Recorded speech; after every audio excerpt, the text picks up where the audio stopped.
This day in sports history. This episode is brought to you by the Sterling Soap Company. Sterling Soap is 100% natural and with a variety of bath soaps, shave soaps, beard balm, lotions, cologne, and many more personal care products in a large variety of scents, you're sure to find something that's perfect for you or that special someone in your life. Check them out at sterlingsoap.com. This episode is brought to you by Firefly Books, and with you being a sports fan just like me, here's 2 suggestions for your next great sports read. If you love basketball, then you need to add Dave Zarum's book, NBA 75, The Definitive History. Uncover untold stories of triumph, controversy, and the greatest stars of the game.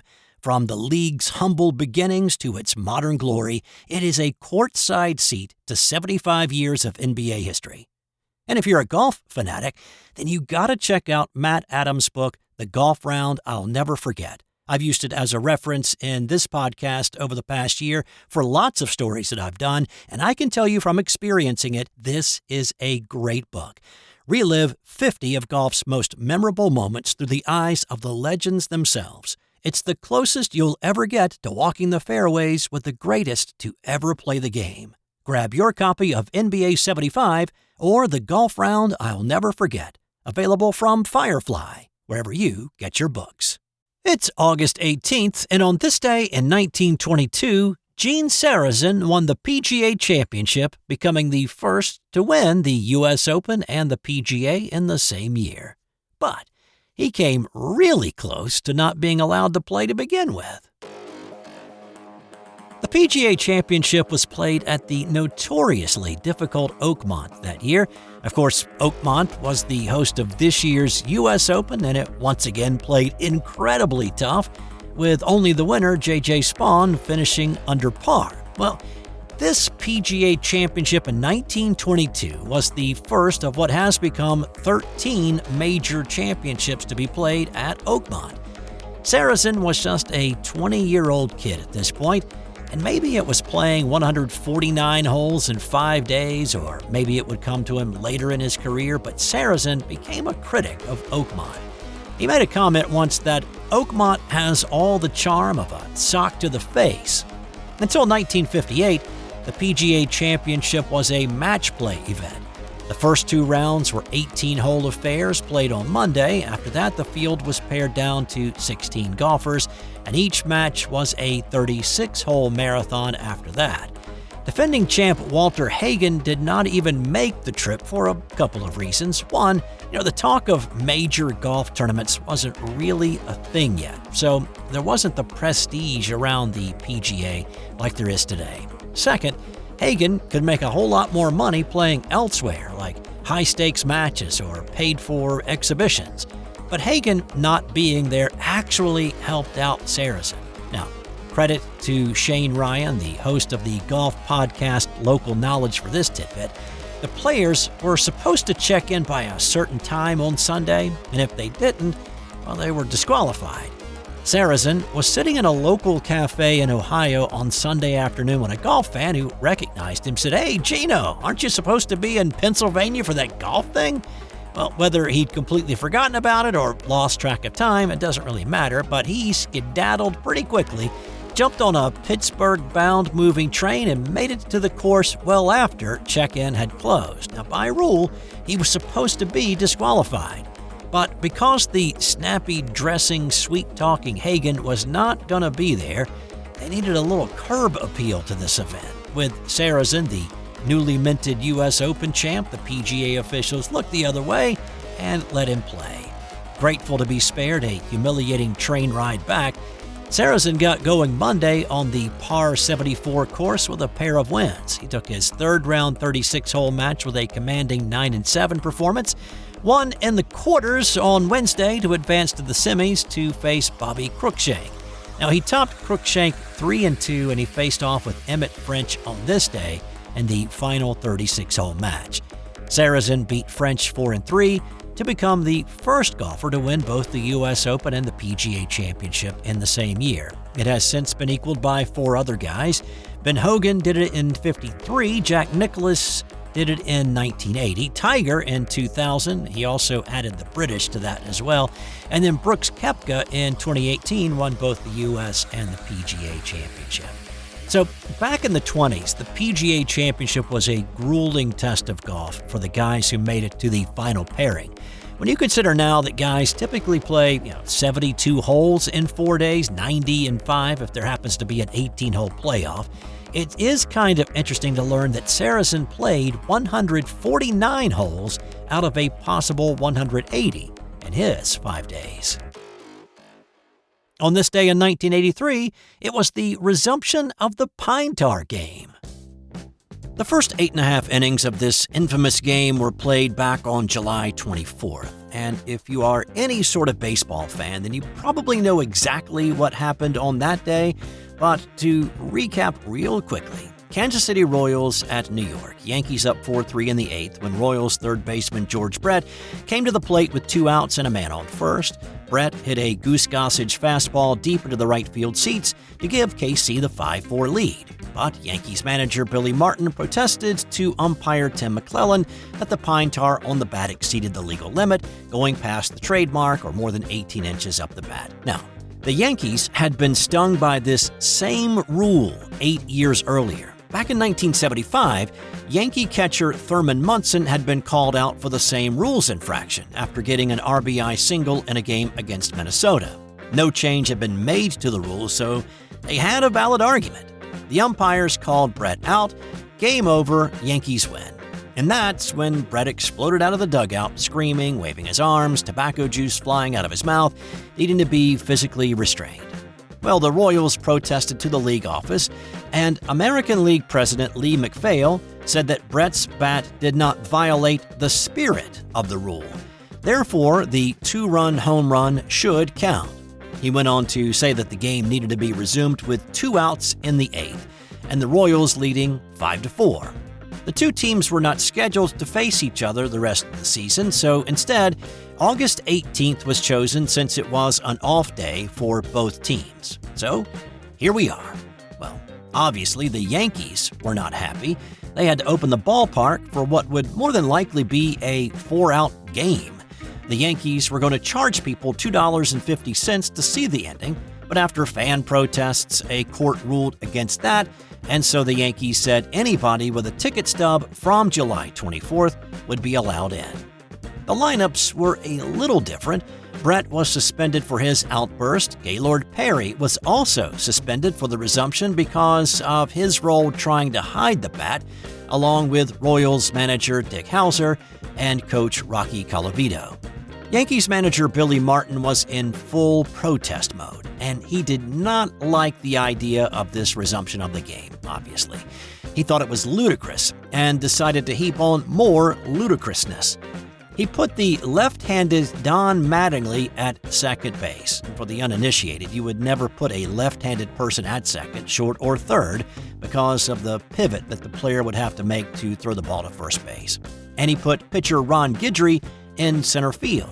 On the mound was George Frazier. Before throwing a pitch to Hal McRae, though, Frazier threw to Ken Griffey at first, who touched the bag, saying that George Brett did not touch first. The first base ump signaled, safe. The ball went to second base, safe. To third, safe.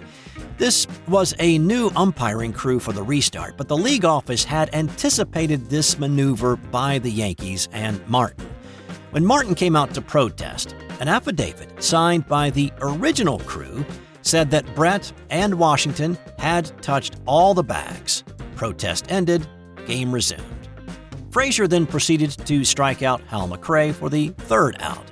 The Yankees went quietly in the bottom half of the inning with Mattingly flying out to center, ending a 25-game hitting streak.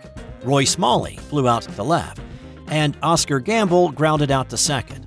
And finally, the pine tar bat game was finished, with the Royals winning officially 5-4. On this day in 1967, it was another ugly beanball incident that came close to being the second fatality in a Major League Baseball game. So it was just 2 days ago that I talked about the Ray Chapman tragedy when he was hit in the head with a pitch and died 12 hours later. Well, on this day 47 years later, it nearly happened again. The Boston Red Sox were playing at home at Fenway, hosting the California Angels. Tony Canigliaro was a 22-year-old star in the making. By this point in his career, he'd already hit 100 homers, becoming the youngest American leaguer to do that. In fact, he'd homered in his very first at-bat at Fenway, sending one over the green monster in left. But he'd been mired in a slump in the last week, picking up only one hit in 23 at-bats. He felt a little better when he singled off Angels starter Jack Hamilton in the second inning. Stepping up to the plate in the fourth with 2 outs, he just wanted to get back in the groove. His parents and brother were in the stands watching. That wasn't unusual. The Canigliaros were Bostonians. Tony was a hometown hero. He wanted to make everybody proud. There was a nice crowd at Fenway on this night, a little over 31,000. But one knucklehead brought a smoke bomb with him, and before Hamilton could deliver the first pitch to Tony, that knucklehead threw that smoke bomb onto the field, smoke going everywhere. Play was stopped, and it took about 10 minutes before the smoke bomb could be removed and the smoke cleared. Finally, play was ready to resume. But Canigliaro had a thought right before Jack went into his windup.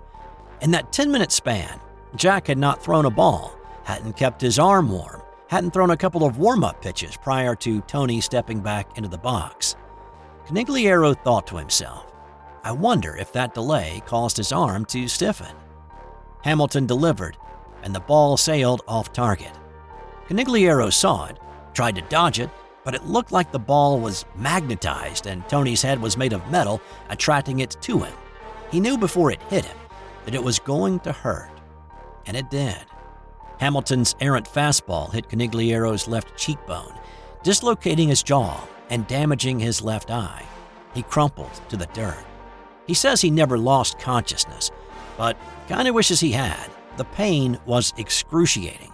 The swelling in his mouth was making it tough to breathe. He had the thought that he was going to die right there at home plate of Fenway Park in front of 31,000, including his parents and his brother. Fenway became eerily silent. He was stretchered off the field and taken to the nearest hospital. Things looked so bad for him at the hospital that a priest was brought into his room and issued last rites to Tony. A doctor said if the ball had been 2 inches higher, it would have killed him. He lived, but there was a major concern about whether he'd lose his eyesight. The retina in his left eye was badly damaged. Doctors told him he would never play baseball again, and indeed it looked that way. He missed the rest of the 1967 season, a season in which the Red Sox impossible dream season ended in defeat in 7 games in the World Series. He would also miss the entire 1968 season. He did not return to baseball until April 8, 1969, 20 months after the injury. He managed to hit .255 with 20 homers that season and was named Comeback Player of the Year as a 24-year-old. In 1970, it looked like he was definitely on the rise again with 36 home runs and 116 RBI. But in 1971, things went south for him. His eyesight deteriorated quickly, and he retired at the age of 26. He tried to come back in the 75 season, but only appeared as a DH in 21 games, hitting .123 with 2 homers. The pitch also affected Hamilton. His battery mate on this night, Buck Rogers, said Hamilton was never the same. He had not been a wild pitcher in his career. He hit only 13 batters in the 611 innings he pitched in his career. But in order to be an effective pitcher, you need to be able to pitch inside, move a batter off the plate. And Rogers said that after hitting Canigliaro on this night, Hamilton was just unable to pitch inside. He did pitch 61 more games, and he never hit another batter. He retired after the 1969 season. And what about the Red Sox? Well, there's a good chance the curse of the Bambino could have been put to rest in 1967. After Tony's injury, 4 men replaced him in the lineup. They collectively hit .197 with just 4 home runs and 17 RBI. They lost in 7 games to the St. Louis Cardinals in the World Series, with the men filling in for Canigliaro ineffective at the plate in the series. And what if the fan had not thrown that smoke bomb on the field? What if Hamilton had thrown some warm-up pitches in that interim period? What if Canigliaro could have ducked a little quicker? Not only may the Red Sox have won the World Series in '67, but Tony's name may have been right up there with the greatest home run hitters of all time. On this day in 1992, Boston Celtic great Larry Bird announced his retirement. Ultimately, it was back pain that led to his decision. Bird had just won gold as a member of the Dream Team in Barcelona, but said he'd been in constant pain, and enough was enough. Over his 13-year NBA career, he led the Celtics to 3 championships. He was a 3-time league MVP and a 12-time All-Star. He scored 21,791 points for an average of 24.3 a game. And the rivalry that he and Magic Johnson established elevated a moribund NBA to an exciting brand of must-watch TV. And on this day in 2002, it was another unlikely winner of the PGA Championship. Yesterday, I mentioned Shawn Michaels' shocking PGA Championship win in 2003. Well, the year before, former car stereo salesman Rich Beem won the PGA Championship. This edition played at Hazeltine in Chaska, Minnesota. One of the differences between McKeel and Beem, though, is that Beem had actually won on tour prior to this. In fact, just 2 weeks prior to his win on this day, Beem had won the international tournament that used the modified Stableford scoring system and had cashed a $1.8 million check. So he was riding a nice little wave of confidence coming into this one. And prior to this week, though, he was better known as the author of Blood, Sweat, and Tease, a walk on the wild side of the PGA Tour, which was a book about his rookie year on tour. Side note, I've got that book, and I read it decades ago. It's hilarious, and it's a must-read for any serious or not-so-serious golfer. So anyway, Beem's 66 on Friday vaulted him to the top of the leaderboard, but a 72 on Saturday slipped him to second, 3 shots back of Justin Leonard to start the final round. Whereas John Daly kicked field goals with the Indianapolis Colts the night before he won, Beem drank 2 beers and took a sleeping tablet and slept for 10 hours, and then came out and played a great round. Leonard fell away pretty early, but Tiger Woods, playing in the group just in front, was on the prowl. Beem made eagle at 13 to give himself a 3-shot lead over Tiger, but Tiger birdied the final 4 holes and was the leader in the clubhouse at 9 under. But Beem had the luxury of 3-putting the final green, and he still won by a shot to win the PGA Championship. It was Beem's first and only major, and his last win on the PGA Tour. And time now for today's non-sports Did You Know? So, the Millennium Falcon from Star Wars has a pretty unique design. Well, did you know that George Lucas got the idea by looking at a hamburger that had a bite taken out of it, with the cockpit being an olive on a toothpick on the side? Look it up. It's true. That's all for today. Check back in tomorrow for another edition of This Day in Sports History.